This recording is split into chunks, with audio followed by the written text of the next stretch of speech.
Dear students, मैं आपको पिछले वीडियो में देयर का यूज बताया था। अब मैं आज आपको इस लेक्चर क्लास में आज मैं इट का यूज बताऊंगा, क्योंकि बहुत सारे सेंटेंसेस जैसे देयर से शुरू होते हैं वैसे बहुत सारे सेंटेंसेस की शुरुआत इट से करते हैं। तो इट वाले सेंटेंसेस हम कैसे जानेंगे कि यहाँ पे इट से शुरू करना है? आइए हम लोग इस लेक्चर में हम सीखते हैं इट का यूज ऑफ इट। पहले इसका कंस्ट्रक्शन लिखता हूँ। इट के बाद जो वर्ब लगेगी इज या वाज या फ्यूचर टेंस है तो विल बी, होगा होगी के लिए। इसके बाद हो सकता है, अगर संभावना है तो मे बी, हो सकता है पॉसिबिलिटी के लिए, संभावना के लिए मे बी। और इसके बाद हमें एडजेक्टिव लेना होगा और एडजेक्टिव के बाद जो है टू प्लस वर्ब का फर्स्ट फॉर्म प्लस ऑब्जेक्ट। तो ये हमारा रूल है इट वाले में। मीन्स जैसे देयर वाले में हम लोग यहाँ पे नाउन का यूज हो रहा था, अब यहाँ पर एडजेक्टिव दिया रहेगा। तो अब हम इसको देखते हैं। और दूसरी चीज कि अगर ये भी दे दिया जाए कि किसके लिए, तो उसमें हम थोड़ा सा और संशोधन करना चाहेंगे। जैसे आया कि यहाँ पे एडजेक्टिव के बाद फॉर समबडी, एसबी का मतलब somebody plus two plus verb in first form plus object, ये रूल है हमारा। तो आइए हम लोग कुछ एग्जाम्पल्स के थ्रू समझेंगे इसको। जैसे एग्जाम्पल है, मैंने कहा कि अंग्रेजी सीखना आसान है।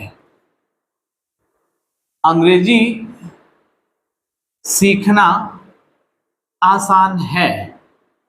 तो डियर स्टूडेंट्स, हम लोग पीछे से चलेंगे और जब सेंटेंस के एंड में देखेंगे तो है आया है के लिए हमें इज लगाना है।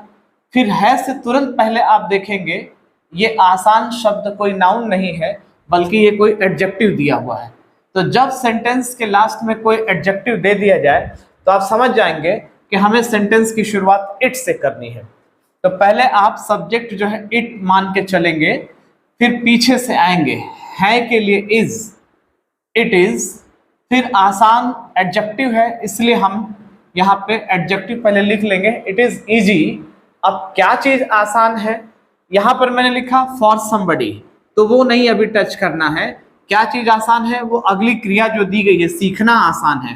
तो टू लगा के वो वर्ब का फर्स्ट फॉर्म हम लिखेंगे। तो it is easy to learn, learn में सीखना। और अब ऑब्जेक्ट की जगह लिखेंगे क्या चीज सीखना आसान है? इंग्लिश। तो इसको हम शॉर्ट में ऐसे भी कह सकते हैं, it's easy to learn English. फिर वैसे आया, मेरा वहां जाना मुश्किल है। मेरा वहां जाना मुश्किल है, या मुश्किल की जगह कठिन भी आ सकता है। मेरा वहां जाना कठिन है या मुश्किल है। तो ऐसे कंडीशन में फिर आप पीछे से आप आएंगे, देखेंगे है के तुरंत पहले ये मुश्किल शब्द आया है, कठिन शब्द आया है, तो ये एडजेक्टिव है। तो जब सेंटेंस के लास्ट में एडजेक्टिव दिया रहेगा तो हम शुरुआत इट से करेंगे। तो यहां पर लिखेंगे इट, फिर पीछे से आएंगे इज, इट इज। फिर मुश्किल या कठिन के लिए डिफिकल्ट, इट इज डिफिकल्ट। तब आएगा यहां पर एडजेक्टिव के बाद मैंने लिखा फॉर समबडी। समबडी का मतलब वो किसके लिए मुश्किल है, किसके लिए आसान है, तो वो यहाँ पे दिया हुआ है। किसके लिए मुश्किल है? मेरे लिए, मतलब मेरा वहां जाना मुश्किल है, अर्थात मेरे लिए मुश्किल है। तो यहाँ पे डिफिकल्ट के तुरंत बाद जो है जिसके लिए है वो फॉर मी लिख देंगे। जैसे मेरे लिए है तो फॉर मी लिख देंगे। यहाँ पे समबडी का मतलब ये हो गया कि यहाँ पे ये नहीं कि इसी समबडी को उतार देना है। यहाँ पर मी आएगा तो मेरे लिए अगर रहेगा तो फॉर मी लिखेंगे, अगर उसके लिए रहेगा तो फॉर हिम लिखेंगे, फॉर हर लिखेंगे, फॉर देम लिखेंगे, फॉर अस लिखेंगे। तो ऑब्जेक्टिव फॉर्म यहाँ पे फॉर के बाद जिसके लिए है वो somebody की जगह लिखेंगे। तब इसके बाद टू प्लस वर्ब का फर्स्ट फॉर्म, तो it is difficult for me, अब टू लगा करके टू गो देयर, ये हो गया आपका सेंटेंस। ऐसे ही आया जैसे कहना आसान है, कहना आसान है लेकिन करना कठिन है, लेकिन करना कठिन है या मुश्किल है। तो डियर स्टूडेंट्स, इस स्थिति में आप देख रहे हैं कि दो सेंटेंस है, कहना आसान है और करना कठिन है, बीच में कंजंक्शन आया है लेकिन।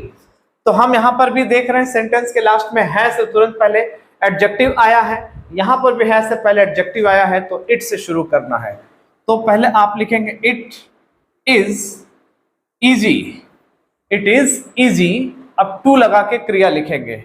इट इज इजी टू से बट, लेकिन के लिए हम लोग लिखेंगे बट, फिर पीछे से आएंगे difficult to do, but difficult to do,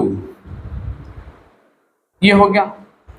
ऐसे ही अगला है सेंटेंस, इस दीवार को कूद कर पार करना मेरे लिए मुश्किल है, इस दीवार को कूद कर पार कर पाना या पार करना हमारे लिए मुश्किल है, हमारे लिए मुश्किल है। तो यहां पर भी आप देख रहे हैं सेंटेंस के लास्ट में मुश्किल शब्द आया, एडजेक्टिव है, तो फिर इट से शुरू करना है, इट इज, और मुश्किल या कठिन के लिए डिफिकल्ट, इट इज डिफिकल्ट। अब किसके लिए मुश्किल है, लिखा है हमारे लिए, तो फॉर समबडी जहां पे लिखा वहां पे फॉर अस लिख देंगे, इट इज डिफिकल्ट फॉर अस, हमारे लिए। अगर उनके लिए रहता तो फॉर देम लिख देते, मेरे लिए रहता तो फॉर मी लिख देते, उनके लिए रहता तो फॉर, या जैसे हमारे लिए तो फॉर अस हो गया, उनके लिए तो फॉर देम हो गया, उसके लिए तो फॉर हिम या हर हो जाएगा।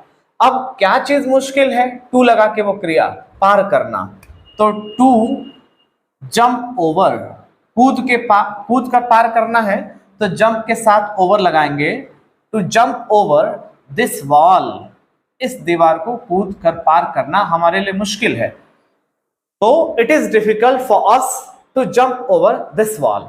तो डियर स्टूडेंट्स, इस तरह से मैंने आपको सिखाया कि ये जो इट के जो यूज देख रहे हैं आप, ये सब तभी यूज कर रहे हैं हम लोग जब सेंटेंस के लास्ट में एडजेक्टिव दिया है, हिंदी सेंटेंस के लास्ट में, जैसे आसान है या कठिन है या मुश्किल है, और कुछ एक आध एग्जाम्पल जैसे हम मे बी का भी देख सकते हैं।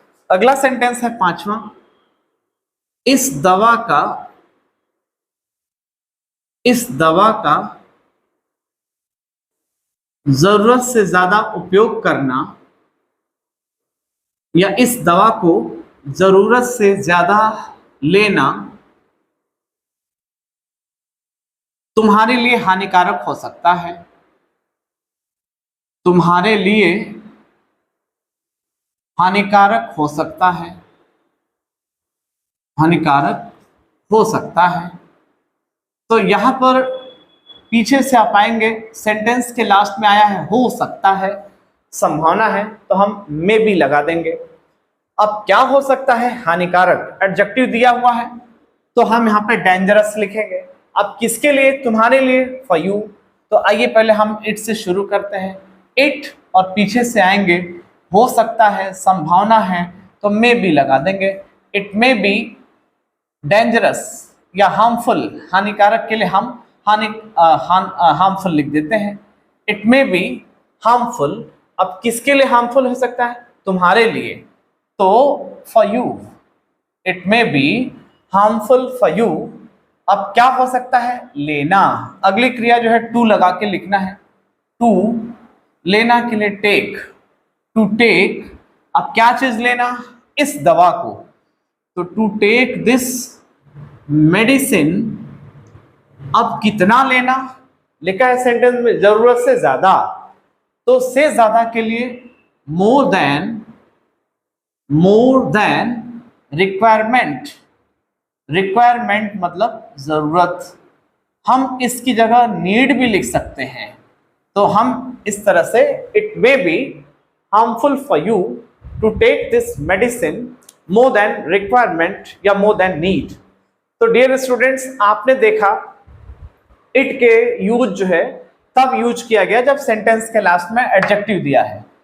अब मैं इसी को आपको कुछ 2-4 एग्जाम्पल इंट्रोगेटिव के भी दूंगा, फिर अगले टॉपिक आप लोग को मैं पढ़ाऊंगा।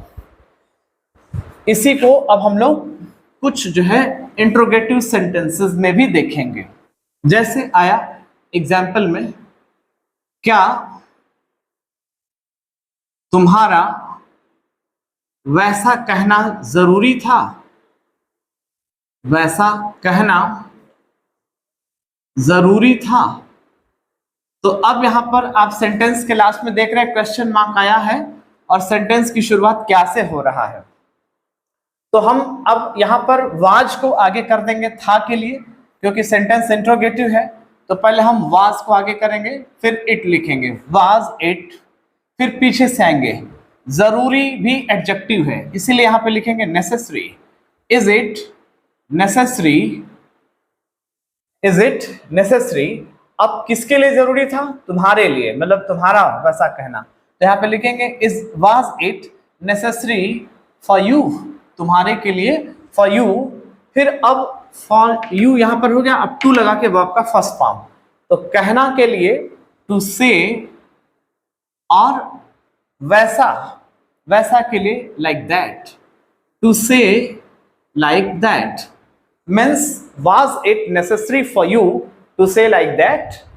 उसी तरह से दूसरा सेंटेंस आया, तुम्हारा वहां जाना जरूरी क्यों है? तुम्हारा वहां जाना जरूरी क्यों है? तो अब हम लोग यहां पर क्यों को पहले आगे लाएंगे, ये सेकेंड टाइप का इंट्रोगेटिव है।